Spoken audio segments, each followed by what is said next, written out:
Bluff School Edition Board of Education Committee of the Whole for November 8th, 2016, Election Night Special Edition. Will we have a roll call, please? Oh, sure. We don't have paperwork because we have no approvals to this. That's true. Julie Gatchall. Present. Leanne Charlotte. Present. Yes. Mark Berry. Present. John Rosen. Present. Susan Ryder. Present. Richard Hay. Present. Phil Hood? Excellent. Not present. All right, so we are going to jump right into it, and we don't have a closed session tonight, so we skip item number 1, and we have a quorum, so we can begin, and we will now please join me and rise and say pledge allegiance. I pledge allegiance to the flag of the United States of America, and to the republic for which it stands, one nation, under God, indivisible, with liberty and justice for all. Thank you. We would like to pretend that this is the World Series evening and have Yeah. a meeting that lasts I think, what did we do, 22 minutes or something? 23 to be accurate. That was good. Needed tonight. So now we offer the opportunity for anybody to address the board. If anyone would like to do so, please feel free. Not seeing anybody rushing to the podium, we'll move on to the addition of a discussion item. If any of the board members would like to make sure an item is memorialized in a future agenda, please don't hesitate to suggest that now. Not hearing any. Move on to our presentations and discussion, and we'll begin with Tammy from PMA and talk about bond refunding. Again. 68, 37. Nice to have you back. Thank you. you. Hi, Glad to Tammy. be back. I heard the last meeting was 18 minutes, so the pressure's on. I know you're dying to watch the election Right, results, we have right? something good to go home to. We would actually like you to beat that. I will do my best to be concise yet thorough. How's that? Well, thanks for having me back. As you recall, last year, or earlier this year, I should say, the board refunded some of its 2008 bonds, so we wanted to revisit the plan, which called for another refunding in 2017. And if you look at this first chart on slide 2, you can see the existing debt service payments of the district against EAV, or equalized assessed value. If you look at the yellow line going across, that represents the 2015 levy year, which is the fiscal year that you're currently paying for bonds. And in the years going forward, we've got payments that are on file with the county clerk and projected EAV, so you can see all the way over on the right-hand side what that projected bond and interest tax rate is as it corresponds to the debt service payments you have on your bonds.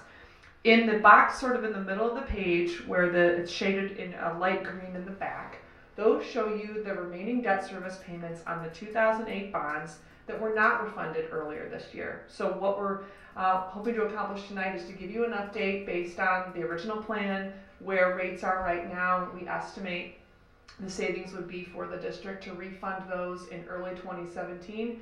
And how does that compare to if we had refunded all of the bonds in 2016? Are you still better off with the original plan that we put into place?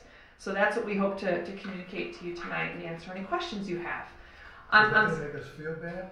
No, I promise you should be pretty happy at the end. Yeah. So I got that. your crystal balls were in good order a few months ago. On slide 3, this is a look at principal payments only. So the prior slide showed combined principal and interest payments for each bond issued by levy year. Now we're looking at just the principal.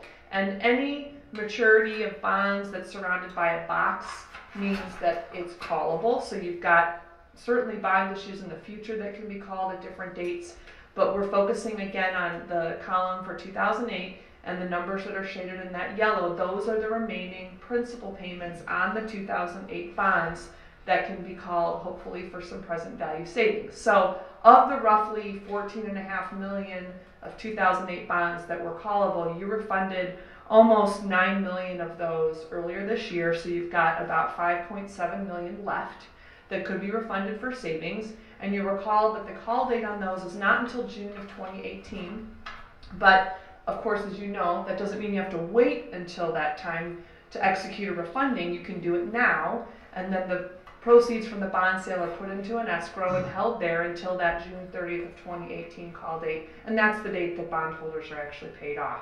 But you would, in the interim, replace the payments that are on file with the county clerk with lower payments for the portion of these bonds that you might refund. And the average rate on these callable bonds that remain is 4.6%. So let's talk a little bit first about the market before we look at numbers on the refunding. So as we have talked about at different points over the last couple of years, as you've contemplated and executed a few bond issues, the interest rate market from an historical perspective is still very, very strong. And this goes all the way back to 1990. But if we talk about what's happened just in the last several months as it relates to when you actually executed the first refunding in 2016, I chose the 5-year MMD, and again, MMD stands for Municipal Market Data, and this is the index that we have looked at many times before. But that 5-year rate has gone up by 14 basis points since the end of April. So when you actually locked in savings on the 2016 refunding. And there are a couple different reasons that we've seen rates go up. One is that supply has been pretty significant in the last several months. The municipal market's also been waiting with bated breath to hear what the Fed's going to do. Will it raise rates? And now the current thought process is they will actually raise rates in December. So oftentimes the municipal market tries to react to any sort of news coming out of the Fed before the Fed announces anything. And then of course we've got pressure still on rates with the election today. And depending on who is elected tonight as president could have different impact on the municipal bond market. But the long story short is that while rates are more favorable today than they've been, from an historical perspective, they are a bit higher than they were about 6 months ago. The other thing we had talked about in the extensive analysis 7-8 months ago was looking at the benefit of bank qualification, because as you recall, if you issue up to $10 million of municipal bonds on a tax-exempt basis in any calendar year, you secure interest rates that are lower than if they are not bank qualified because of some of the incentives the federal government gives to banks to buy your bonds. So you went through the thorough discussion about whether or not to do one bond issue earlier this year on a non-bank qualified basis, or do you slice it up and do some in 16 and 2017, which is ultimately what you decided to do. I just have a question. Moving back to the previous slide. Sure. Is that right? The spread between the 1 year and the 20 year in 2009 was so significantly different than it is this year? Yes. I mean, yes. That's major, huh? Significant. We're at a much tighter yield curve, absolutely, than we were at many points in time. But yes, it jumps right out from 2009, right? With the Great Recession kicking in, the yield curve got much wider. There was a much more significant difference, and that's really, depending, really, regardless of who gets elected president tonight, and what we'll see with the municipal bond market. Most economists believe that we're going to experience that tighter yield curve now for quite some time. In the future, okay. Yeah. Mm-hmm. Thanks. Sure. So when we were looking at the refunding back in that February time frame, you can see that that bank qualified benefit was pretty much non-existent all the way through 2021, 2022. You refunded maturities earlier this year in that 2022 to 2027 range, and you can see that's really where that BQ benefit opened up, and that was by design, because we wanted to pick bonds that were further out on the yield curve, take advantage of the BQ benefit at that time, and then with the 2017 refunding bonds that were shorter, we determined there would be less interest rate risk on the shorter end of the curve for bonds that you might refund in 2017. So here's where we are today. The BQ benefit, the story's not that much different, although it has tightened a bit. There's really not a whole lot of BQ benefit until you get to the 2025 timeframe. And now the maturities that you're going to look to refund are within that 2018 to 2022 timeframe. I think you'd actually see in the market some BQ benefit. Ultimately, it just won't be very significant, maybe 5 to 15 basis points when it's all said and done. So, this is what we had estimated back in February for you. The piece that was not going to be refunded in 2016, what was left, we would generate total savings over the life of the bonds of about $300,000, and on a present value basis, it would be about $288,000, or roughly 5.2% of the principal amount of bonds that you would refund. And you remember we've talked before about that minimum savings target, you want to generate at least 3% present value savings net the cost of issuance. That says to you it's at least worth considering the numbers. So we were certainly above that 3% target back in February. And that's net of fees, correct? Yes. Yes. So here we are at this time. We've updated the numbers based on the current market, and we've run them for both an advance refunding, meaning you would execute the transaction in early 2017 against a current refunding in April of 2018. Again, current refunding just means you execute the refunding within 90 days of that June 30th of 18 call date. So, assuming rates are the same in 2018 as they are today, you would generate total savings if you do the refunding in early 17 of about $242,000, and on a present value basis, it would be about $228,000, or just under 4%. Or if, again, rates stay the same between early 17 and April of 2018, your savings would go up just because you're closer to the call date and the refunding is more efficient. Now our savings would be just over $300,000, or $288,000 on a present value basis, or just over 5%. So you can see the impact of rates going up, those 14 basis points I talked about, the change in the MMD since the end of April. You see that it has an impact on the estimated savings at this time. We'd also looked last winter at break-even points, right, of doing everything all at once versus carving it into pieces, or looking at this BQ refunding versus doing it as a current refunding. What would the break-even points be? So the break-even between doing an advance refunding in early 17 versus the current refunding in April of 18 is 40 basis points right now. And that analysis, I was looking back at what we had gone over back in the February time frame, that break-even point's been pretty consistent. So it was 40 basis points or so back then, and that's where we are today. So on slide 10, this is our best estimate based on where rates were earlier this year in April. If you had refunded all of the 2008 bonds on a non-bank qualified basis, the total savings would be shaded in the yellow in that column of just under about $1.44 million. On a present value basis, about $1.26 million, or on a percentage basis, about 8.6%. I also would highlight at the bottom that negative arbitrage number. Remember, we talked about negative arbitrage speaks to the inefficiency of the escrow. We knew we were going to have some of that. But this, again, is our best estimate if we had done all the bonds earlier this year. Here's the aggregated savings based on the actual savings you generated from the 2016 refunding, and where we estimate based on current market rates what will you generate in early 2017. And now the total savings here is about $1.6 million.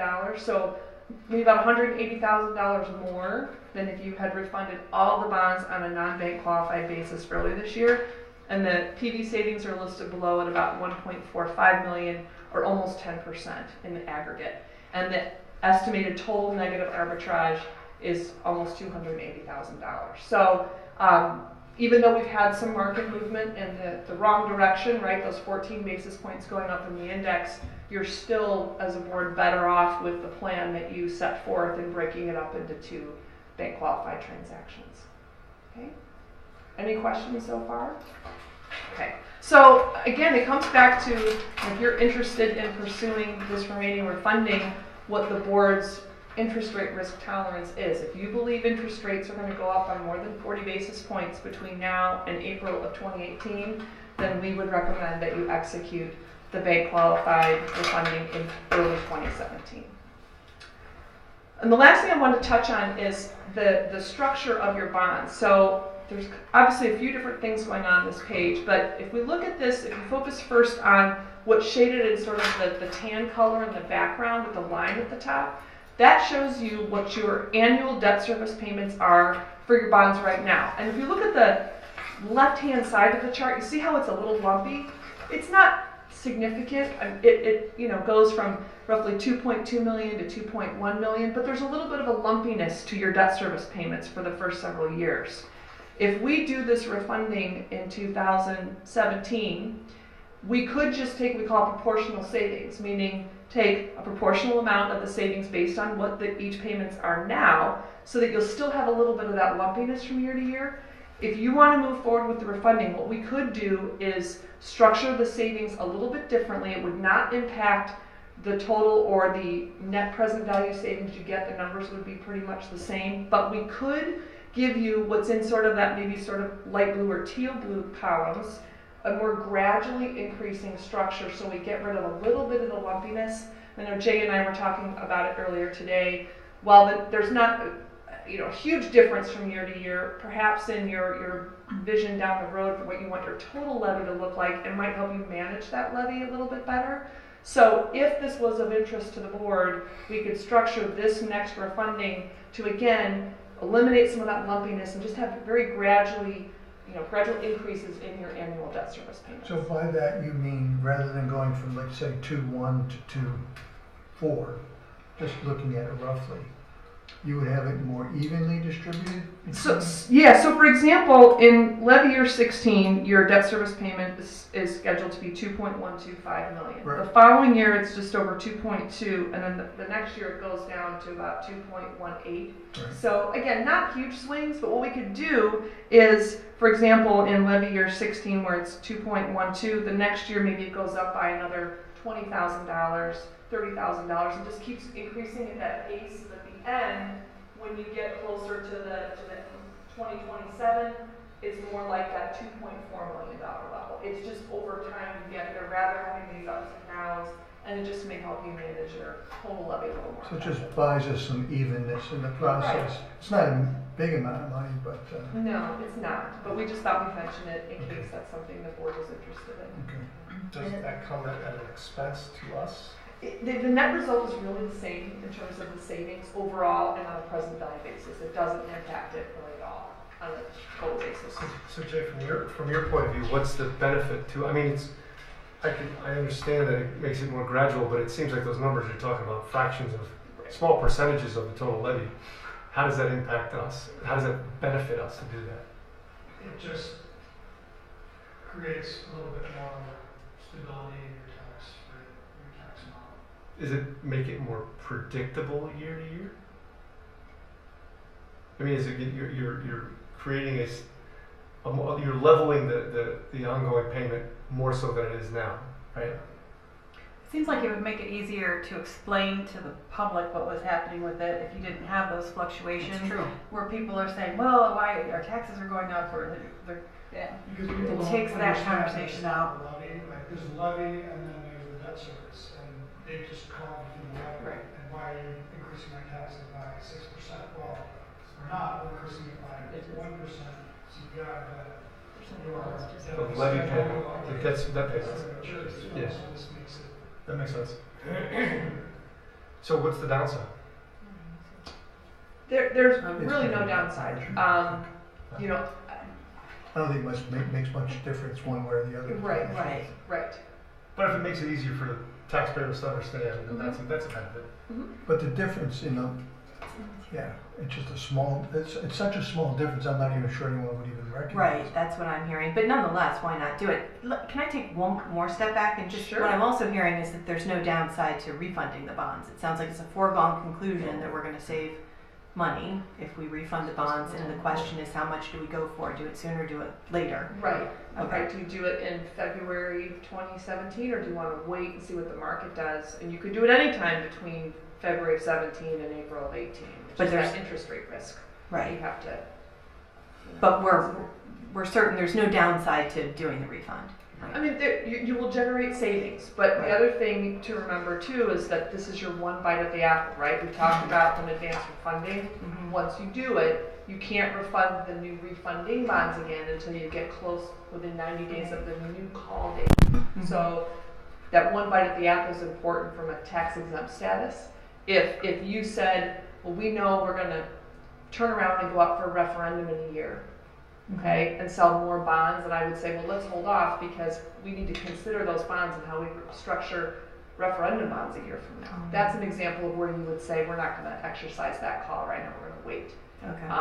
But that's the other thing to think about is that bite at the apple that we've talked about before. Okay.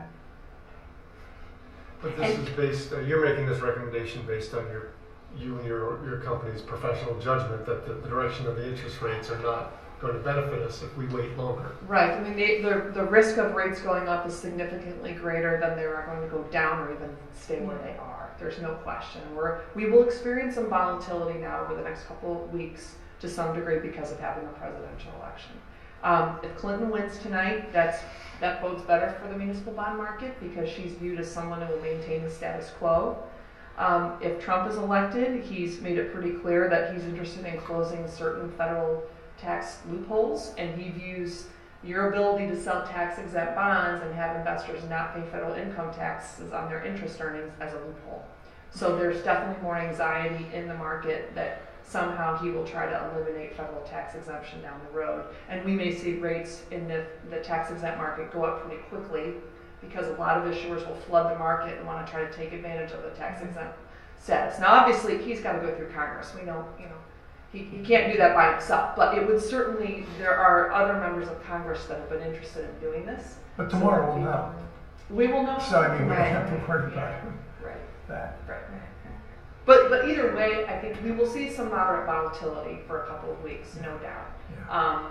But we can't even get into the market until early 17 anyway from a tax law standpoint. But hopefully things will settle down pretty quickly if Clinton's elected. So given that question and the fact that we can't actually do something until early 2017, when would we make the decision? If you want to go to the next slide, our suggested timetable, you recall you have to adopt parameters and escrow resolutions to be able to actually execute refunding. So we could bring those to you as early as next week if you like, or you can wait till December. Either one's fine.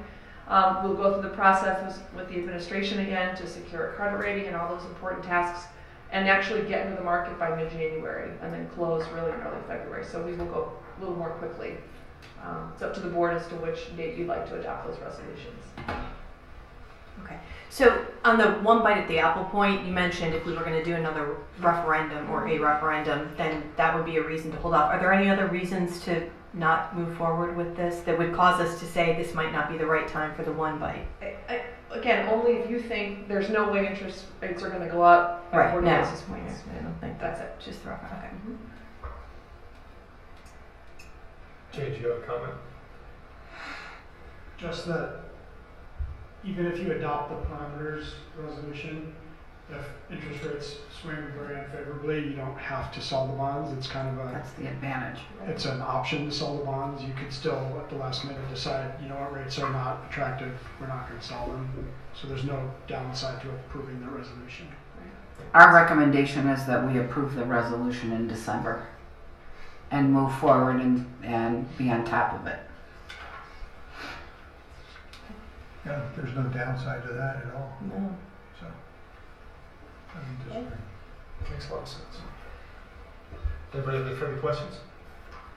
Well, you've got two more slides here, right? Maybe not. You know, those are just the detailed numbers from that summary slide in case you were interested in looking at comparing. So Tammy, it sounds like we will go for the December 13th date to have all the paperwork prepared and ready to go. Okay. All good, everybody? Yep. Thanks. Okay, thank you. Thank you. All right. Now we're moving on to our Mr. Jay Conn and our very first of the year beginning tax levy discussion.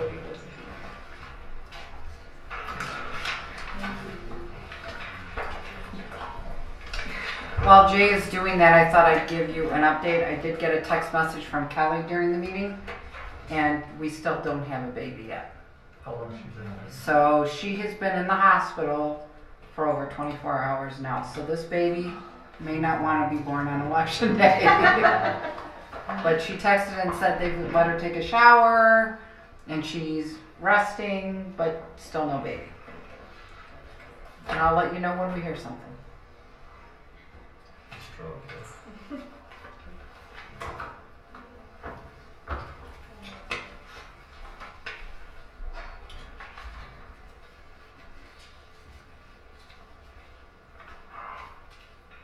You know, Jay, I want to give a little preamble before you start, and this is something I've got a heads up to you in advance. Okay, and I've got an editorial comment as well. So. All right. But I do expect to engage in dialogue about it. But I've had conversations with both members of the village board and the park district board, and just the village board is entertaining the idea for the second year in a row, not taking the full or none of the CPI increase in the levy. And the park district last year chose to take, I think, half of the increase, and is going to have that same conversation again this year. And I think it's a wise conversation to have, to show that all the taxing districts are at least working, trying to find ways to save the taxpayer money if possible. And I gave Gene and Jay a heads up that I was going to introduce the topic and thought we should at least toss it out there to make sure that we are considering all our options. And I'm sure Jay will have plenty of good points for us on what we really need to be thinking about when we make that call. Okay, that leads into my comments. We have heard that other taxing bodies are encouraging all the local agencies to keep their levies flat. And while we appreciate the spirit of cooperation and sympathize with the demands placed on our taxpayers, we would caution you not to let other taxing bodies take the lead in our tax policy. The village, for example, has a very different revenue stream. They obtain a significant amount of their revenue from sales taxes, which are way up this year.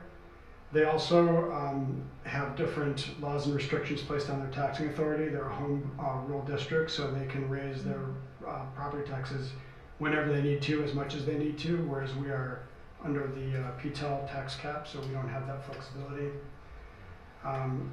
In addition, other bodies do not have the contracts and obligations that we do, such as the Park District, for example, is not subject to our teacher contract, which locks in some fairly significant increases annually. What, 60% of our And it's 60 or 70% of our expenditures. So you were elected to determine what is in the best interest of this district, and this board has been more responsive to the needs of the taxpayers than any of our overlapping districts. In the past several years, you've given back millions of dollars in tax relief. You've sensibly used the fund balance to give the community a beautiful and functional new school. And now our reserves are at the level where they need to be, and they should not go any lower. Especially due to what may happen in the state. Having said all of that, we will present our levy recommendation, which actually will result in a flat tax extension for all existing homeowners. So hopefully we can accomplish the same end. We also allow us at least a look at what the savings might be if we didn't take the CPI. That's easy to calculate and discuss. I just wanted to share our per average perspective. household is what I would like to say. This is the third time that I've presented a very similar presentation, so I'm going to move through it kind of quickly. If you have questions or need clarification, please stop me. I'm going to first go through the budget, then talk about just briefly talk about the terms, the definitions, and the timeline, go through the calculation, and then give a recommendation. This is, again, just as a reminder, is our operating budget, or our budget for the year. Our operating budget is balanced, and we have a deficit budget in total because we're finishing up the spending this year on the middle school. And drawing those funds out of fund balance. Drawing those funds out of fund balance and spending the remaining bond proceeds from last year. This is a look at where we get our revenue. 92% comes from property tax, so this is our largest and most significant source of revenue. And that number's been really consistent. Right. Forever and ever, right? It will not likely change in the future. If anything, it will go up as state revenue decreases. There are 231 taxing districts just in Lake County, including schools, municipalities, libraries, county governments. And our school district represents about 40% of the tax bill for our community members. We all make the request on the last Tuesday in December for the levy. So the levy is the amount that's requested by a governmental entity to be raised from property taxes. The levy is just the request. It's what we're asking for. It's not what is billed. And it's also for the subsequent year. So this is the 2016 levy for taxes collected in 2017. There's a formula that we use to figure out how much we're allowed to levy.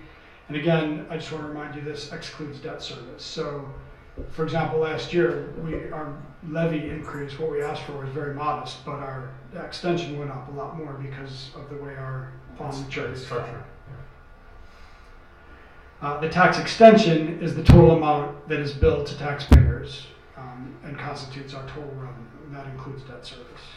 And the tax extension is not always the same as the levy, right? Right, because the levy is capped, so we generally ask for more than we think we're going to get, and the tax extension is when everything is all calculated and said and done, what is billed to the taxpayer. And the reason, I'm asking you questions just so Sure. for the camera. The reason we typically ask for more. I will get into that, but basically it has to do with taxing of new property. Equalized assessed value is very important in determining people's tax rates and what people pay in taxes. So I'll break it down. Equalized assessed value. The assessed value is in Illinois statutorily 1/3 of market value. That's what we call our assessed value everywhere except for Cook County. And then the equalized part is a factor. Basically, each township goes out and assesses its own property, and then the county assessor takes a look at what all the township assessors have done, and looks for fairness. Basically, do we think this assessor underassessed and this assessor overassessed? So there's someone looking at it in total to try to make sure that everything is done equitably and the same, and they apply an equalization factor to adjust for any differences. And then the state has an equalization factor also, where they look at all the different counties. So it's equalized twice.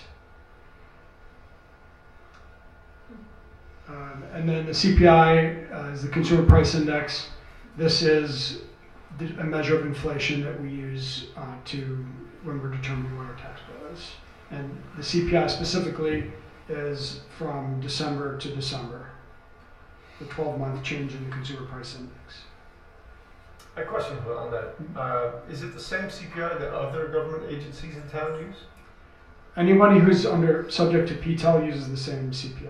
So the Park District. Park District uses, but not necessarily the town. Well, the village. The village, the CPI. So the CPI comes into play because we're subject to PTEL, and the PTEL formula is used to calculate what our limiting rate is, the most we could levy. Because the township is not subject to that, then CPI is really irrelevant to them. They voluntarily, at least recently, have voluntarily adhered to those Right. restrictions. The CPI, that is the CPI they would use. I mean, and it's also arguable if it's the right CPI. What we say is we want to levy the same amount, we want to bring in revenue the same amount every year, adjusted for inflation. So in real terms, this governmental entity needs the same amount of money to operate. And the measure that they have used is the All Urban Consumer Price Index from December to December of the prior year. Most of our expenses, as you pointed out, are salary and benefits, and those don't necessarily increase with CPI. So, that's just the measure that's been chosen, and it's arguable as to whether or not that is the right one. Thanks. The tax cap, as I said, is designed to keep revenue constant, adjusted for inflation. And the formula allows you to, it's not really a cap, it's the correct term is PTEL, Property Tax Extension Limitation Law. It limits the amount of the increase. It doesn't cap your taxes. And it limits it to the increase of the prior year's December CPI or 5%, whichever is greater. So CPI is 20%, we're still limited to a 5% increase in our revenue. And then we also are allowed to tax new property. And logically, it sort of makes sense. As a school district, for example, you want to have the same revenue annually, adjusted for inflation, and you will also get more money for new property. When new property comes on the tax rolls, it generally brings new students. So you want to be able to increase your revenue with with the cost of, the increase in cost of your operations, which is driven by the increase in costs of your supplies and services by CPI and by having more students from new property. This is just a view of the tax cycle timeline. So CPI is from 2014, 2015. Your estimated assessed value is from January 1st of 2016, and that is based on the prior 3 years of sales data. So things that happened back in 2013 are still impacting these taxes. We're starting, we had a big housing decline, and we're recovering from that. And so we saw even though the recovery was strong, we were seeing the lagging effects of that recession. So we're sort of on the tail end of that now, where that's no longer impacting our numbers. And then we file our tax. So we're about right in here. We file our tax levy in December of this year. That should say 2016. And then that's revenue. We collect the taxes in June and September of 2017. And we defer all this revenue to next fiscal year. So this is operating revenue for the 17-18 school year.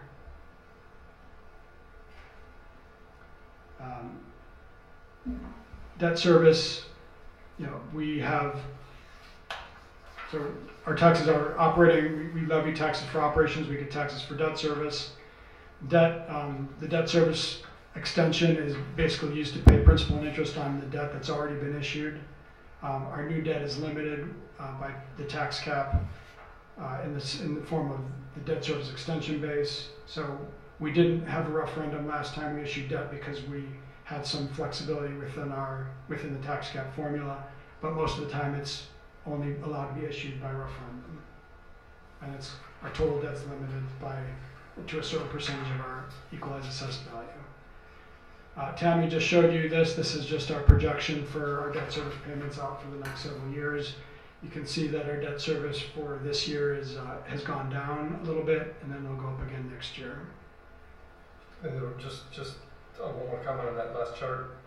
A few years ago, that chart was much more dramatic. Right. And this board has taken a lot of steps to get it to be this level.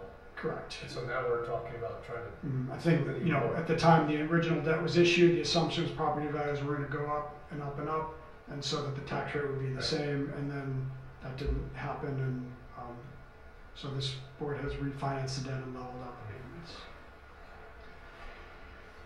The rest of the taxes are used for operations, and these include all of your funds except for debt service. This is a breakout of who pays the taxes in Lake Bluff. It's mostly residential taxpayers. We have some 7% commercial and a little bit of industrial, but the vast majority of the tax revenues is from households, residences. And every property represents a tiny slice of this tax pie. I calculate my taxes by taking the prior year's extension, I increase it by CPI, and then I can also tax new property. And we've already discussed the reasons for the formula.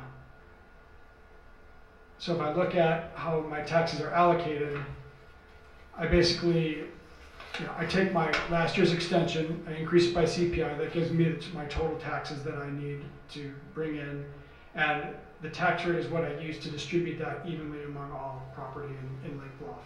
So if my EAV goes up, my tax rate goes down, because, and the tax rate is really an output, not an input. The tax rate is only used to distribute that tax burden. So people's property tax bills, if they look at their property tax bill and they say, oh, my property taxes are going up 10%, that means my taxes are going up 10%. That's not really true. What happens is, if all the slices stay the same, if everybody's property goes up by 10%, then your percentage of EAV doesn't change, and so you're allocated the same exact amount of that total tax pie. So if the district says we need 1% more in taxes, and that's what we ask for, and everybody's taxes go up by 10%, then everybody's household taxes will go up by only the 1%.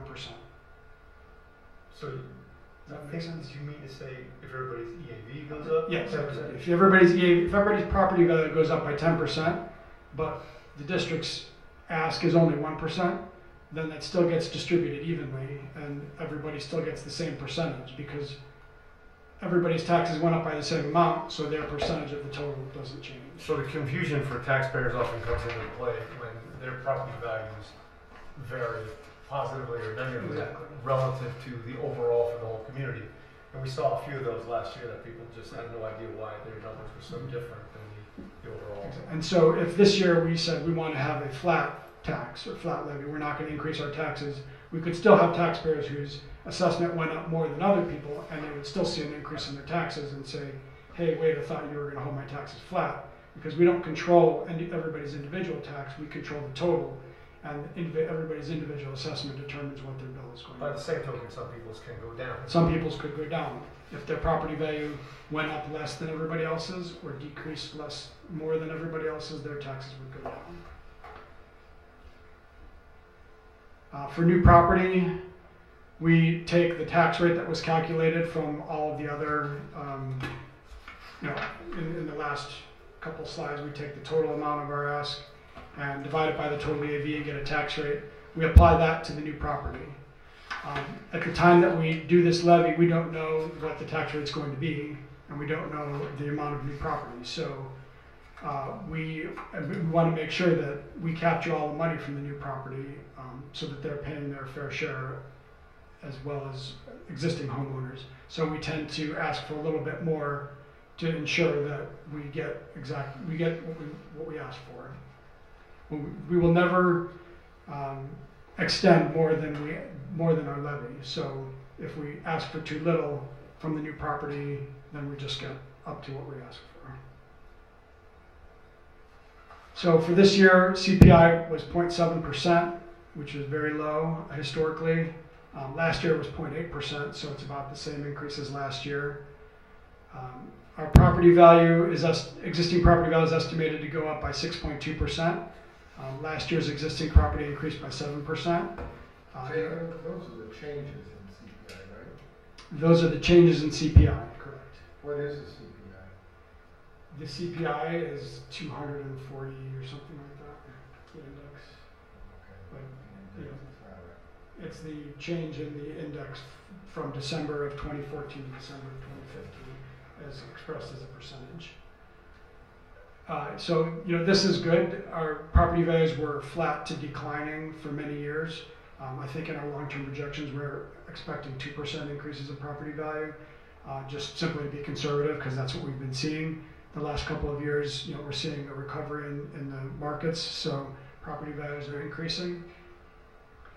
So the middle bullet there, last year's existing property EAV increased by 7.3. That's correct, rather than Right. the earlier version that said decreased. Okay. Yes. So that increased.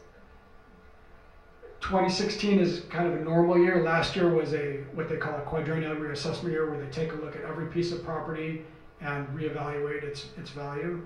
What they do on a non-reassessment year is they again look at those indices. They look at market sales for the last 3 years, and they apply a factor to try to make sure that those assessed values are at 1/3 of the market value.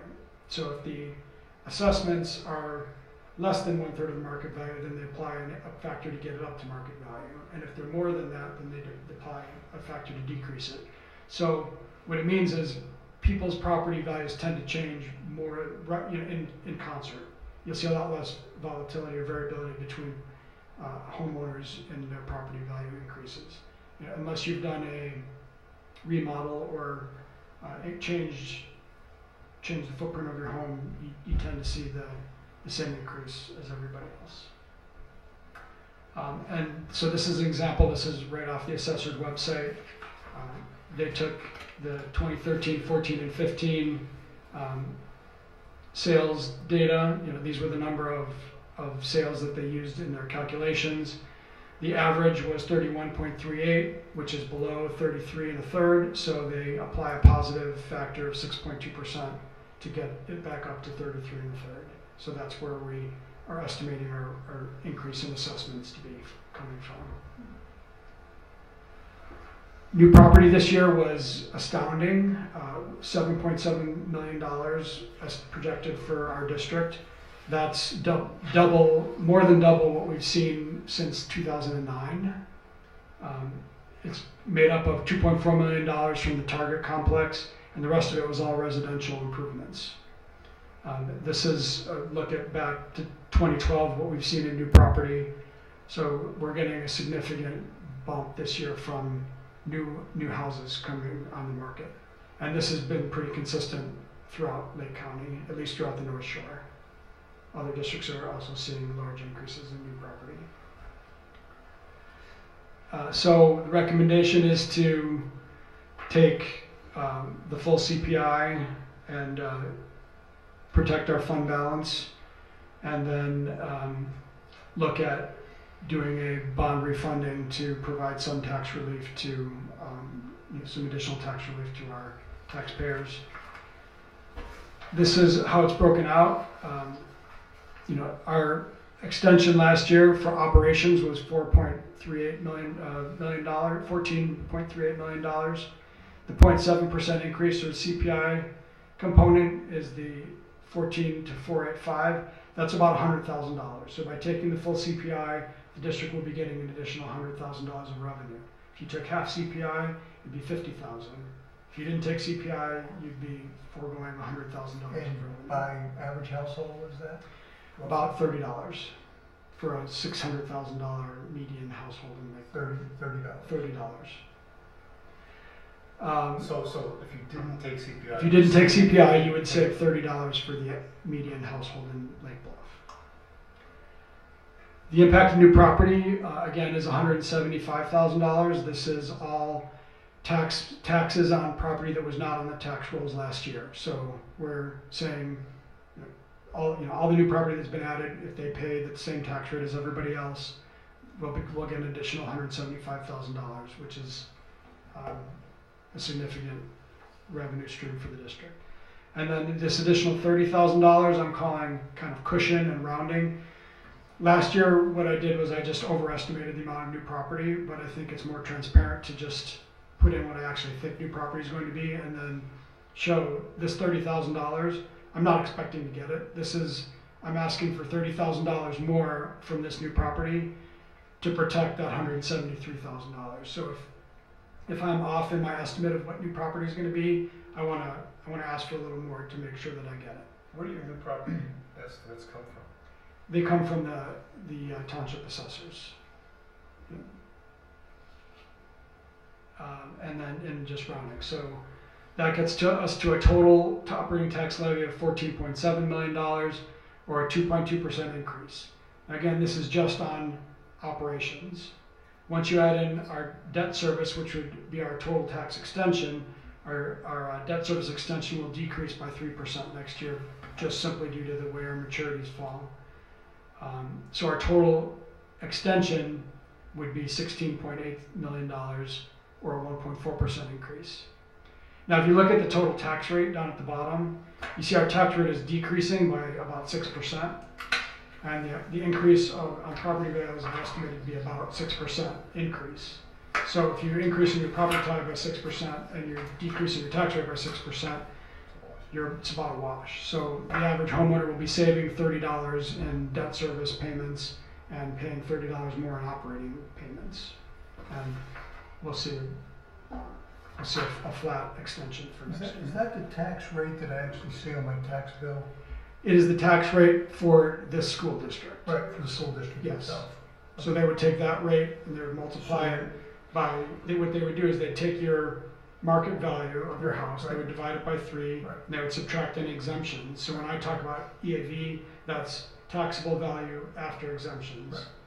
Homeowners exemption, senior exemption, things like that. Right. And then they apply this rate to it, and that's how they calculate. This is in dollars per $100 of So value. the tax rate is going down almost 6%. 6%. Correct. And that's because our property values are increasing Right. faster than our revenue, or than our revenue is increasing. So the bottom line, including our debt service, is you're talking about a 1.4% increase. Correct.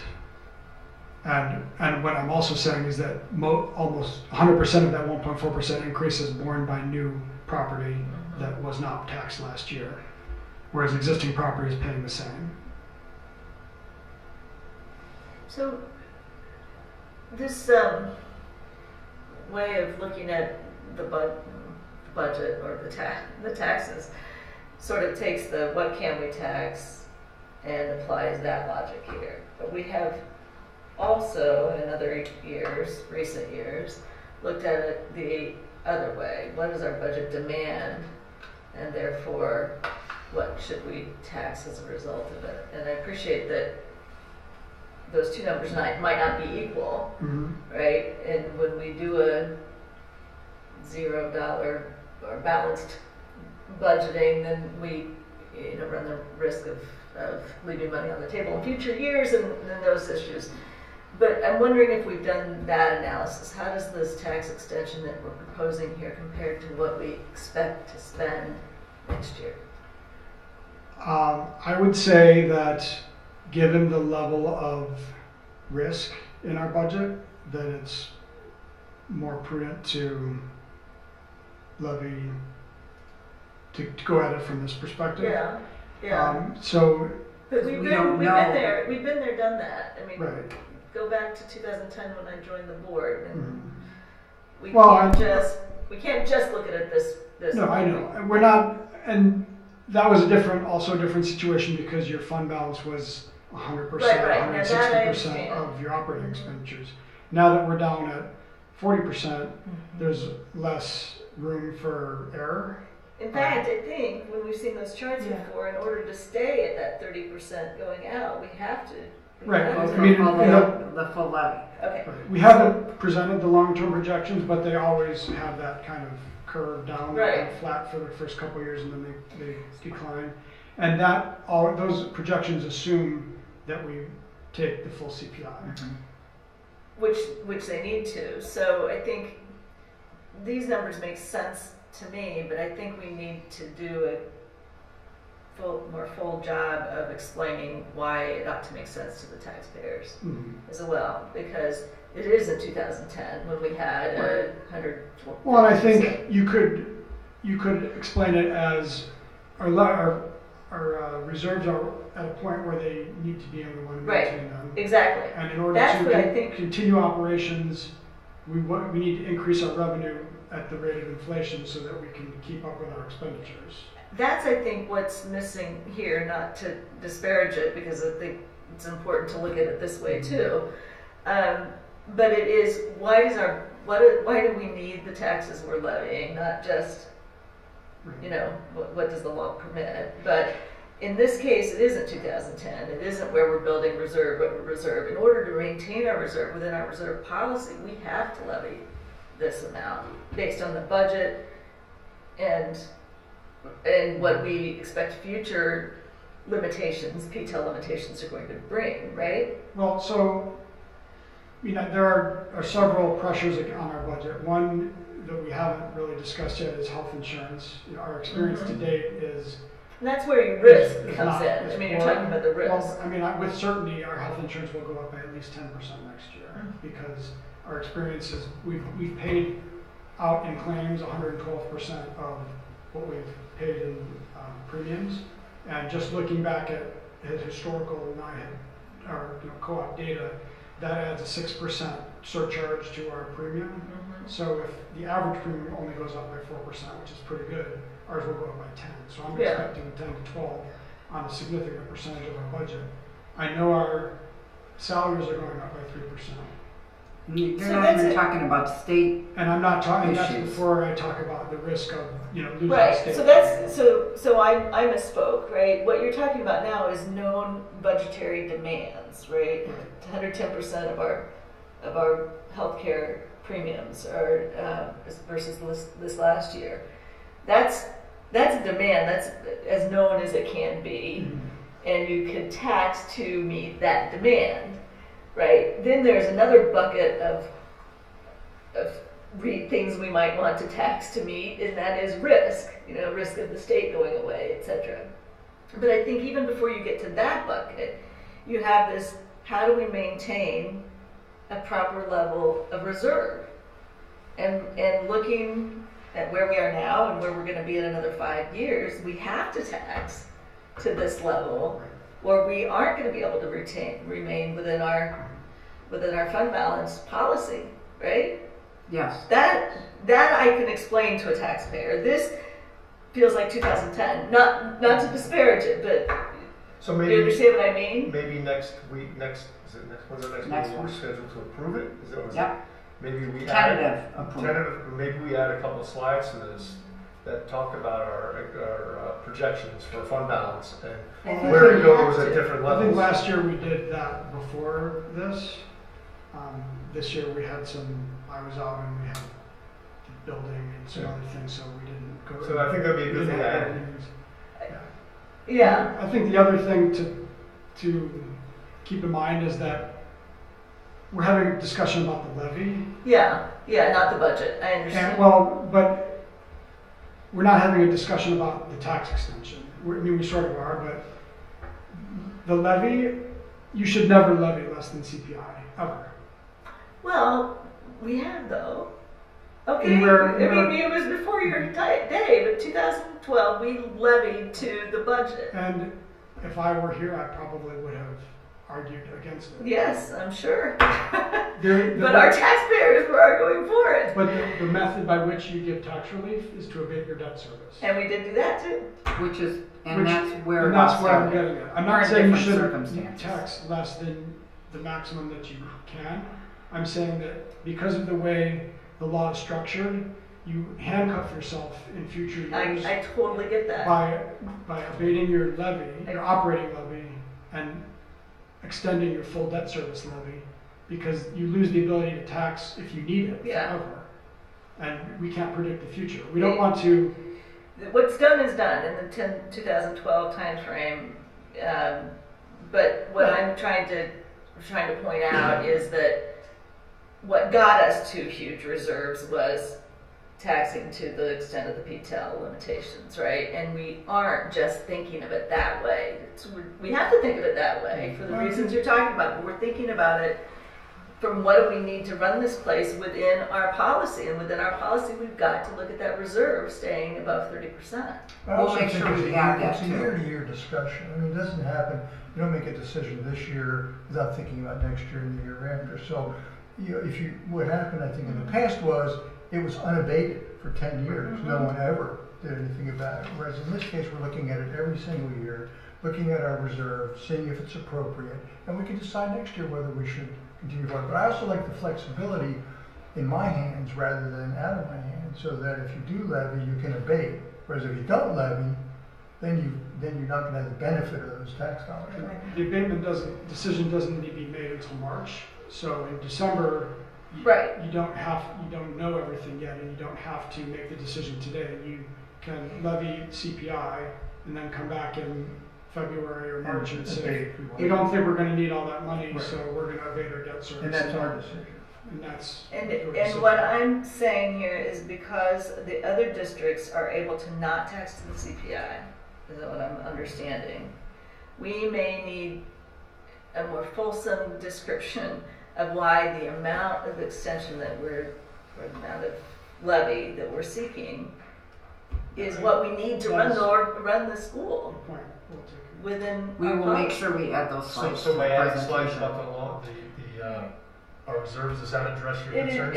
About the reserves, about what our reserve policy requires, which is no less than 30 or 25 or 30%, right? And the limitations on taxing to meet that reserve later if we don't do it now, right? And I know it's complex, but we can't just wait till the reserve dips below 25 and then suddenly tax. Well, you can't go back. Right. And So we'll address that. I think we have We'll to address address it. I it know in the it's next complex, but presentation. I just don't want to tell just one side of the story because we've been there, done that. No problem. We can easily add a couple slides to do. And we built a great school as a result of it, so it's hard to Do you have argue more? with it. Do you have more? No. Yeah, anyway, thank you. Any other questions? I appreciate the questions that you're raising. Good question. Anybody? We're now moving on to our park comparison data and Dr. Ken Rubenstein. Thanks, Jay. Appreciate it. All right. At your last board meeting, Shelley, you may need to advance them. Oh, there we go. At your last board meeting, you saw just our scores in isolation. And so now we have all of our scores in comparison. And so I just wanted to walk you through those a little bit, provide you with information about how we compare to other school districts in the area, and then give you a little bit of an overview about what's on the school report cards that you'll get to approve next week. So just some pure comparisons. As you know, Lake Bluff has a set of common benchmark districts with similar demographics. They're high achieving districts, varying sizes, and then we have some other districts that we sort of watch. They're not considered our official benchmark districts, but they're local, high achieving, award-winning districts. And prior to the scores being released, we collaborated with many of them to release their data privately to us so that we could provide context to our scores. So just a little bit about the other districts that we compare ourselves to. It's many of them in the North Suburban Special Education District, Bannockburn, Deerfield 109, Lake Forest 67, Libertyville, Lincolnshire 103, North Shore 112, Oak Grove, Wilmette, and Winnetka, and then those four at the bottom, Avoca, Killdeer Countryside, Rondout, and Western Springs, are not official comparison school districts, but we do sort of keep an eye on them. And so those are just about those other districts. In terms of how we compared in our scores for English language arts, we compared rather favorably. We were probably right in the middle, as you can see on the chart right up here, with some of our peer colleagues in other districts scoring above us, and our neighbors around us, some of them scoring below us. And so we're proud of where we're at. We have more work to do. We talked at our board meeting a couple weeks ago about some of the reasoning behind this and some of the work that's being done. But really, the English language arts scores at the elementary school really went up, and we're continuing to work on the scores at the middle school. So this is a combined. Yep, it's a composite score. Okay. So, and then in terms of math, 66% of our students overall were at a level 4 or 5. And again, that's right in the middle of our comparison group. We've got some work to do there. We're really digging much deeper into the data. We had some really good conversations with our staff on Friday in both buildings about these scores and about what they look like, and about some of the reasoning behind them, and we're continuing to dig in deep to them and really talk about them and work on some curricular changes related to them. So some changes underway as we speak. So changes underway to address these makes it sound like teaching to the test. How are we going to respond to that? Well, we're teaching to the curriculum because the test measures the curriculum in the Common Core. Yeah, well, we don't want to change what we're teaching just because our scores aren't where we want them to be, right? Well, actually, We have to change our how we're assessment. teaching. The assessment is measuring our ability to implement the Common Core standards, and the Common Core standards are the Illinois Learning Standards, and so by sort of teaching to the test, that's exactly what we're doing. We're realigning to make sure that our students are able to meet those standards. It is something that happened probably 15 years ago when ISAT first came out, and they realigned those standards, and people became better and better at understanding what that looked like. We couldn't do this last year because we did not have enough data from the Park Consortium about how our students performed and on which benchmarks they did not perform well on, or where they overperformed or underperformed compared to the consortium. And so I wouldn't actually shy away from the term teaching to the test, because the test is aligned to our curriculum. Yeah. And we do have to make some changes because our data is showing that some students did not do as well as they should have. So, and those individual students then have an impact on the district scores. So it's important that we look at each individual student and make sure that they succeed and are successful with the curriculum. Kind of addressing Susan's point, there's a lot of misperception about Common Core and Park. Mm-hmm. So it should be pointed out that we don't limit or cap what we teach our students.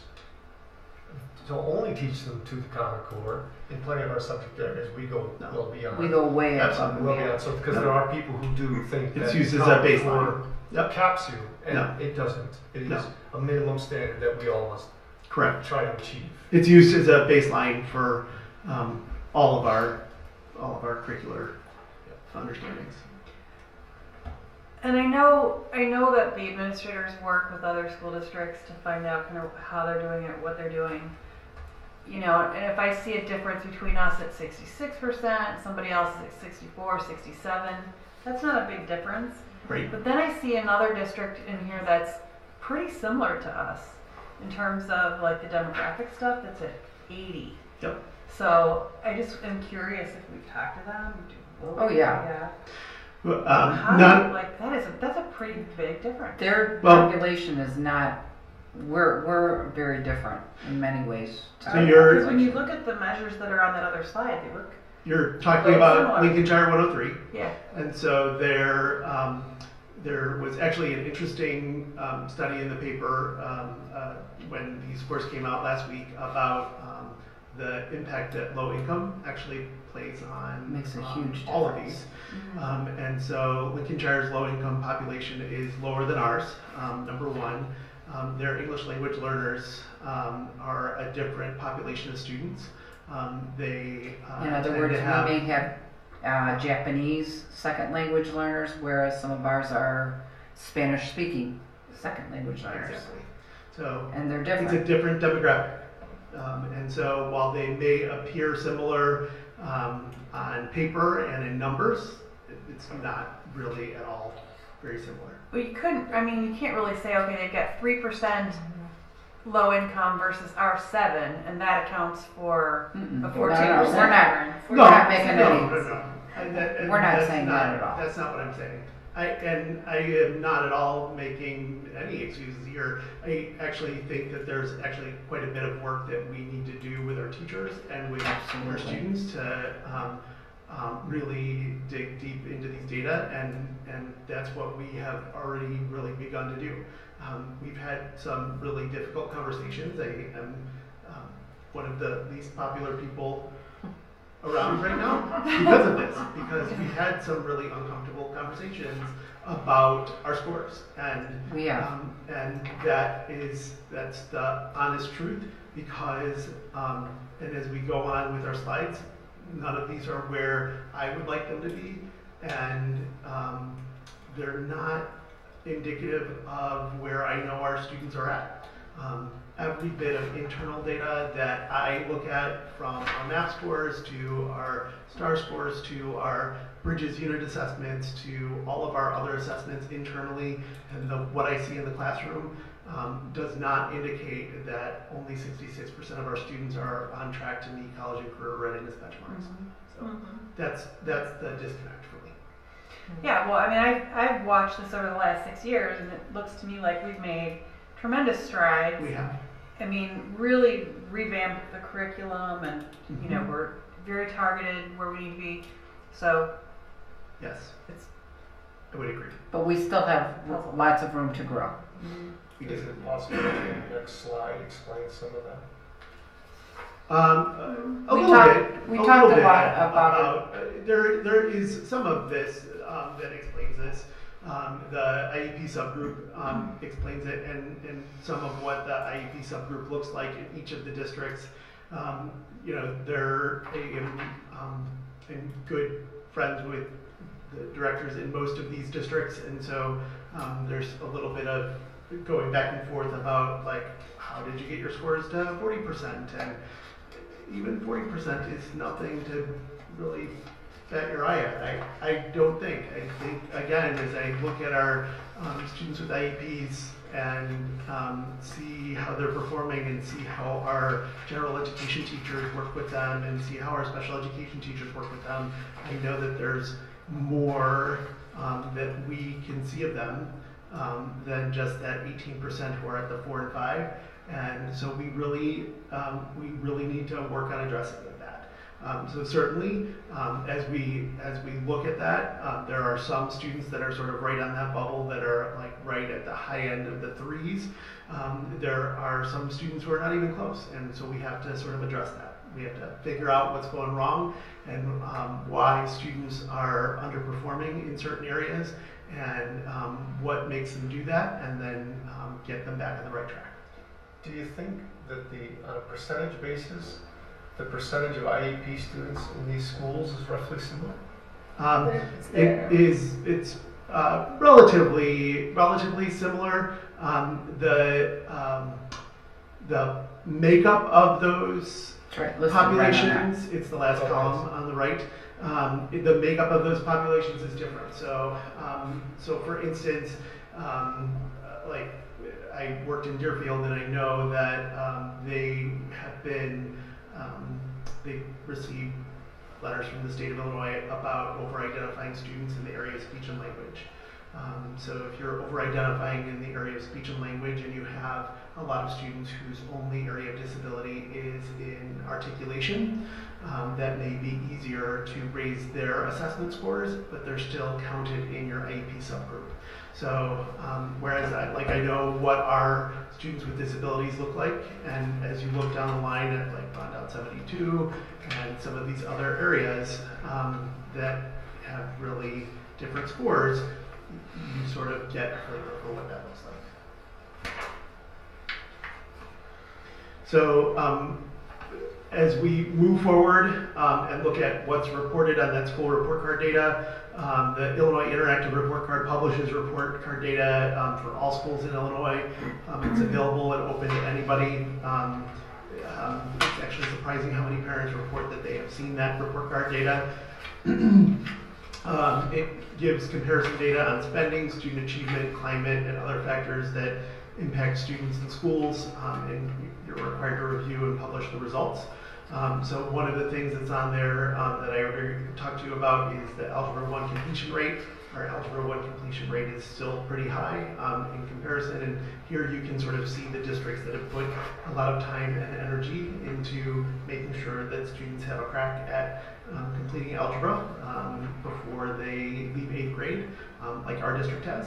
And then back at the beginning of the presentation are just a whole bunch of, these are the actual school report cards, and these are the ones that are actually out there. So those are the website?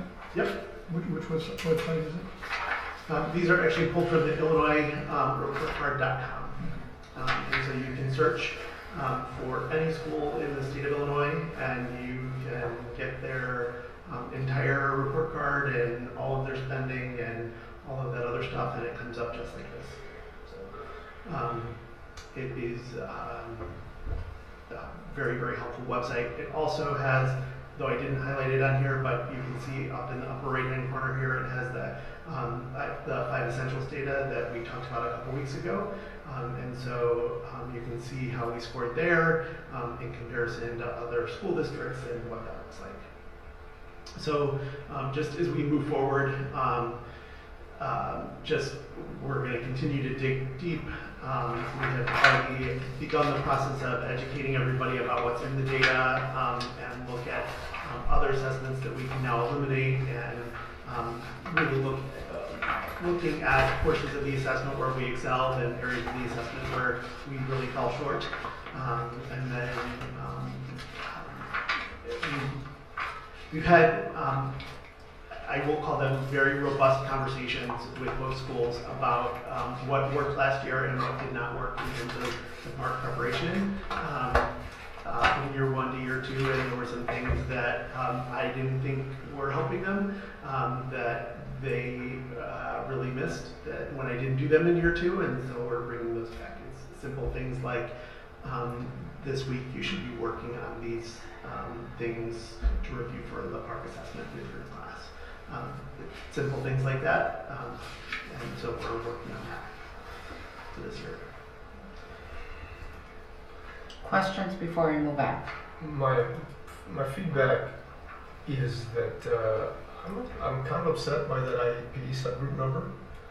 I know I have a personal interest in that, but I think this district could do better. I think they could too. And I think that it would be nice to maybe see, after you guys drill down and pull apart the data more and having meetings with your teams, come back with a plan or a report on some specific measurable steps we're going to take to help those kids.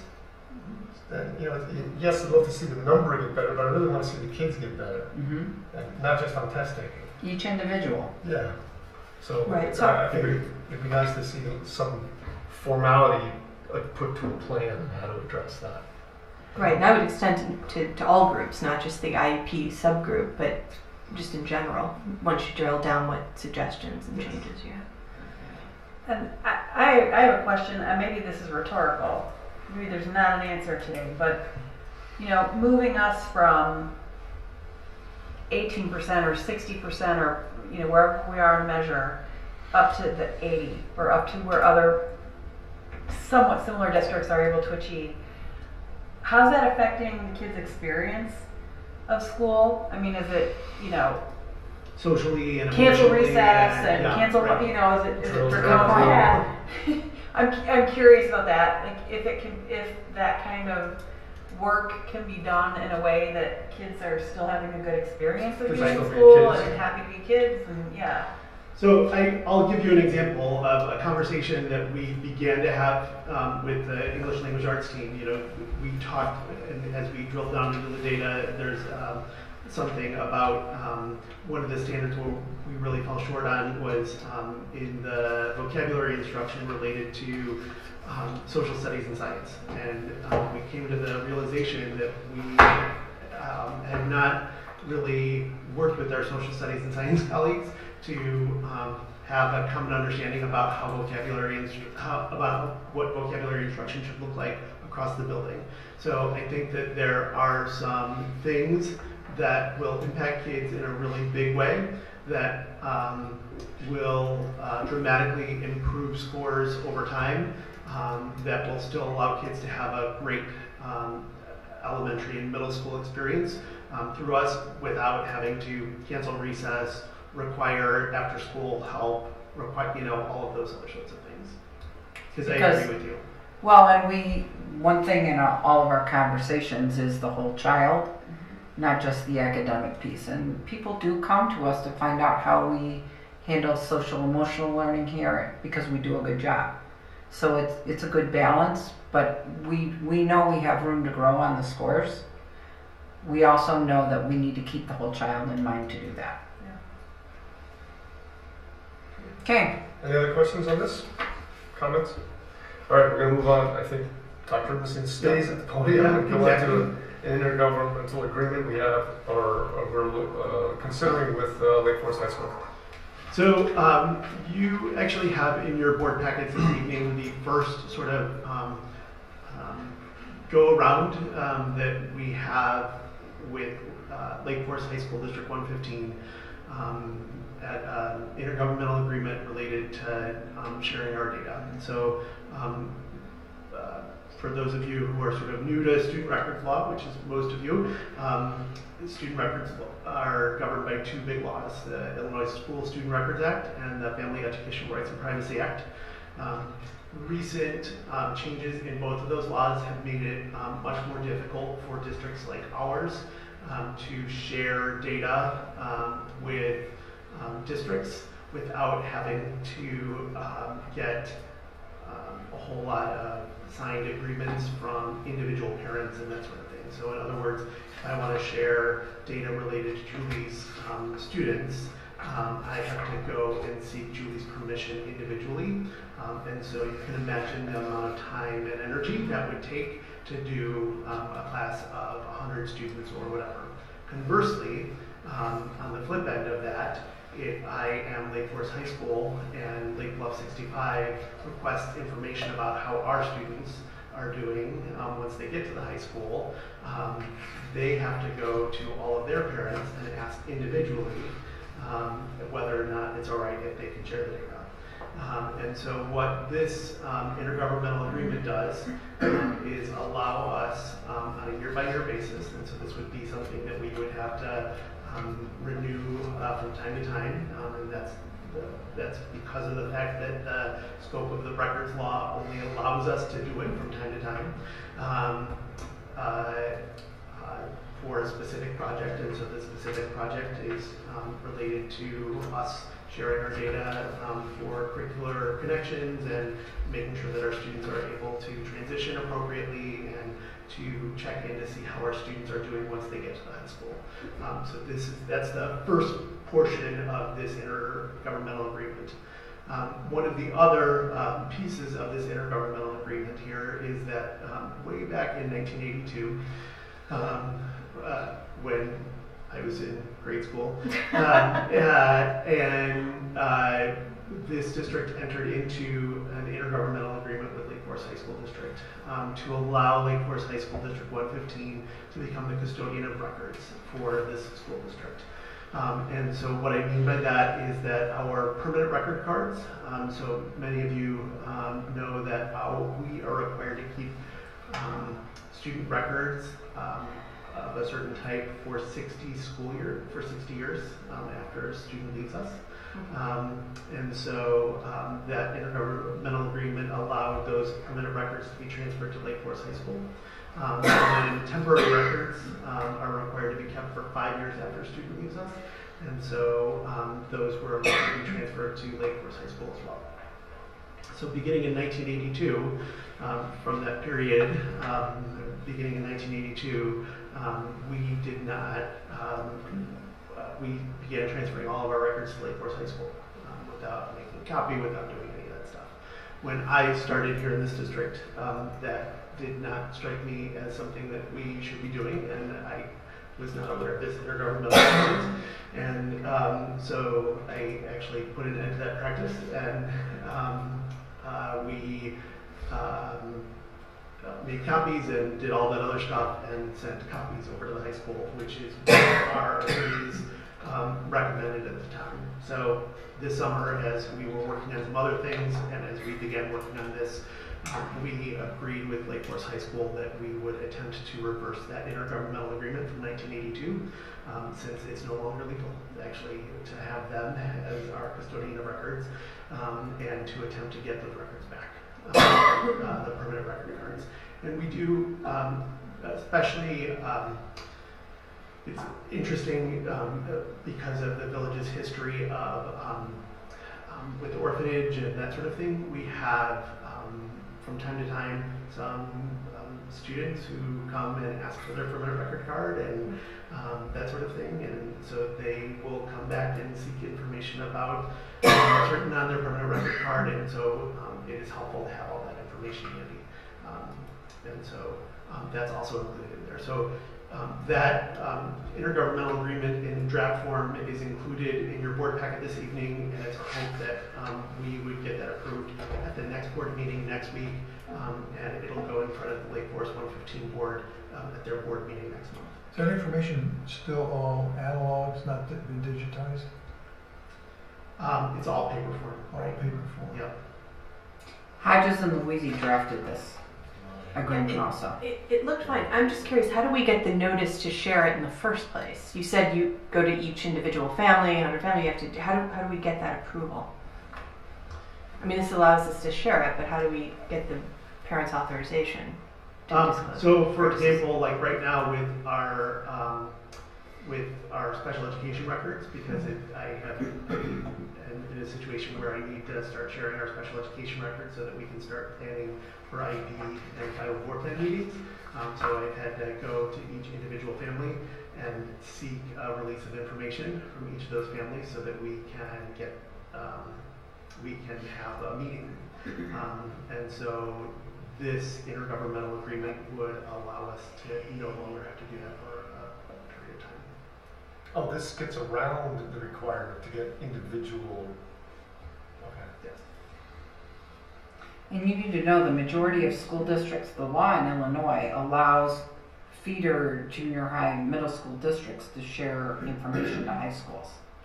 It's just that it's been further complicated by this 1982 agreement that should not be in place during this time period. Plus, we like to have all our I's dotted and T's crossed as to where the data is going and who has, it's very normal for information from us to go to the high school, but we would also like information from the high school to come back to us to see how our kids are doing.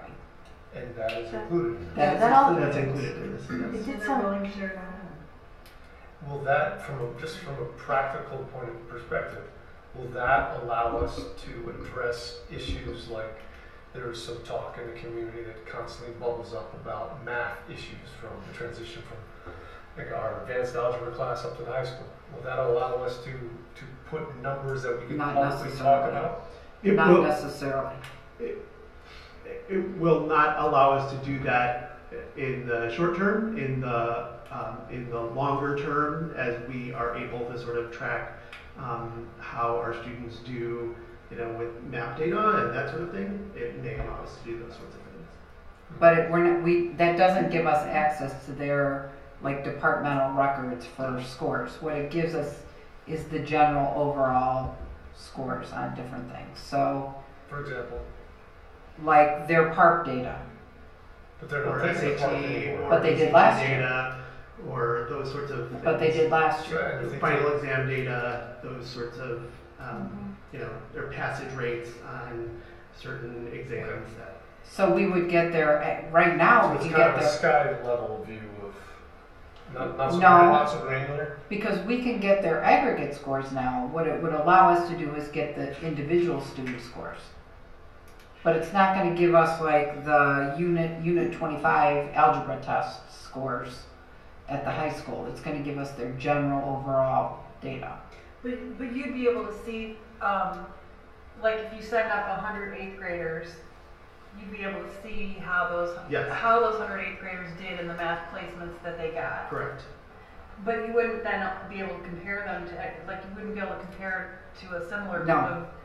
of, Forest kids. So there's, for people who have questions about whether our kids are well enough prepared in math, they can look at the PARC scores that show us, same as or better than, And the algebra readiness. and the algebra readiness. So that's good evidence.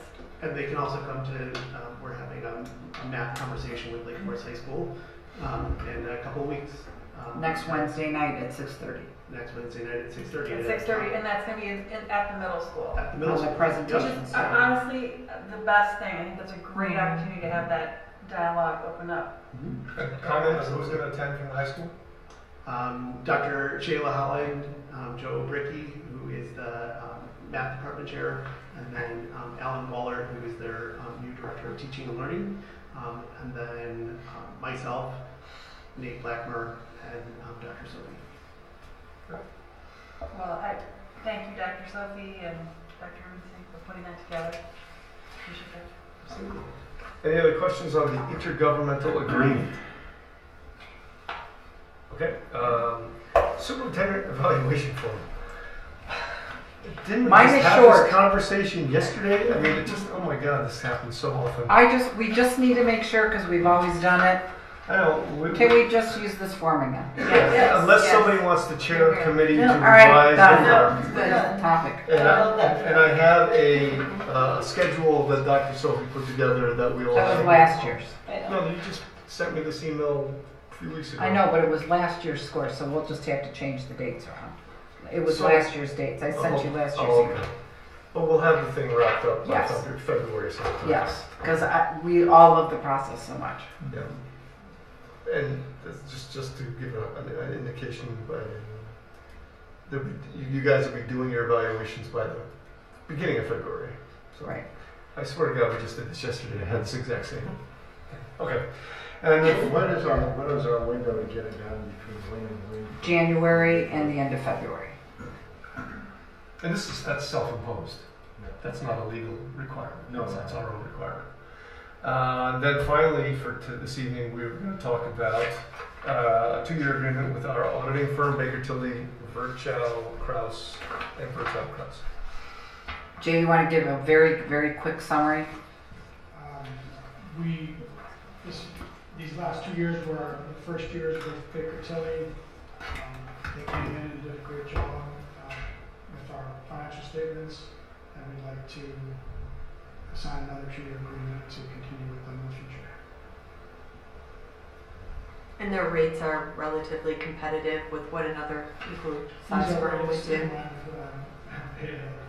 For what we get. for what you get. That's the big piece. Right. And we stepped up what we get when we went to these guys. A lot. Right, from where we used to be. Okay. Questions? They're so picky. All right, so finally, item 7, if there's any public comment, anybody want to address the board? I don't think so. And then anybody on the board like to make any other final comments or statements today? Well, I do just want to pick up on the math issue, and I understand there's that meeting. It sounds like it'll be very productive. I know there's been a request of the board to look into some issues. It seems to me, I don't know if that will be on a future agenda item, but this meeting ought to be a good first step toward opening a community dialogue on the math program. Yep. Yes. Okay. Anybody? Okay. May we have a motion to adjourn at 8:32 p.m.? So moved. Second. All in favor? Aye. Opposed? Okay, we're adjourned. Thanks. Thank you all. Hey.